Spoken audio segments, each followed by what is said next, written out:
babae yung katabi mo.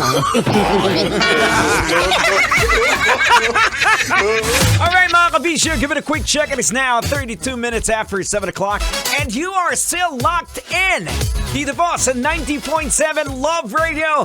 Kailangan pa bang i-memorize yan? Basic!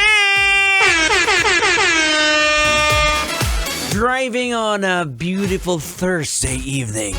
Kasama pa rin po ang programang EDSA. Kasama si Tanghenyo and yours truly, Diego Bandido. At eto na, hindi na natin patatagalin to, Tang! Pag-usapan na natin to! Viral ang sagot ng mga grade 1 student sa lesson ni teacher. Dahil imbes na ang tatay ay haligi ng tahanan, naging halimaw ng tahanan. Tapos, eto pa, hindi pa tapos. Tapos, ang kanilang sagot naman na sa nanay na ilaw ng tahanan, ang nanay naging ibon ng tahanan. Ganito kasi ang nangyari. The usual na pagturo ng mga teacher, di ba?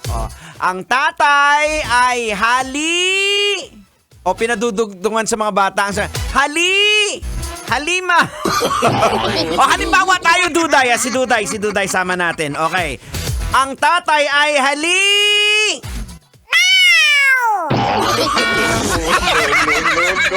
Ano yung tatay?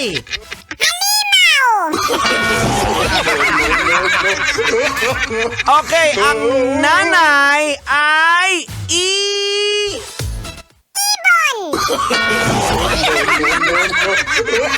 Ang bira. Ayan, so mga kabisyo, eto na, hindi na natin patatagalin to. Logican na natin to, Tang. Huwag mo nang patagalin, kalbo. Logican mo na yan. Logican na yan. Alright mga kabisyo, logican na yan. Anong leksyon ang ating mapupulot? Anong aral ang ating madudukot? EDSA. Boards! Kailangan pa bang i-memorize yan?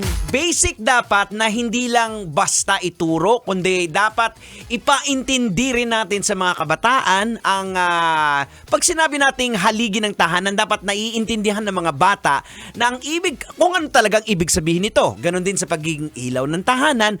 Ano ba ang ibig sabihin nito? Ano ba dapat i-explain ng maigi ng mga teachers sa mga teachers yung principle nito para hindi maging halimaw si tatay at maging ibon si nanay. No. Pambira naman. Now mga kabisyo, logican po natin ha.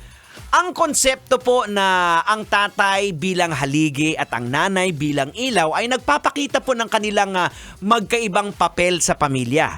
Ang tatay ay kadalasang kinakatawan bilang tagapagtanggol. Ayan, tagapagtaguyod. At syempre, ang nanay naman ay kinikilala sa kanyang emosyonal na paggabay at pagmamahal. Ang mga papel na ito ay nagtuturo sa mga bata na mahalaga ang parehong magulang sa pagtataguyod ng isang pamilya. Pero sa mga sagot ng mga grade 1 students na nag-viral, Tang, may katotohanan din naman ba yun, Tang? Ay, tingin ko tama ka, kalbo. May katotohanan naman kasi maraming tatay ang palahubog na mukhang halimaw.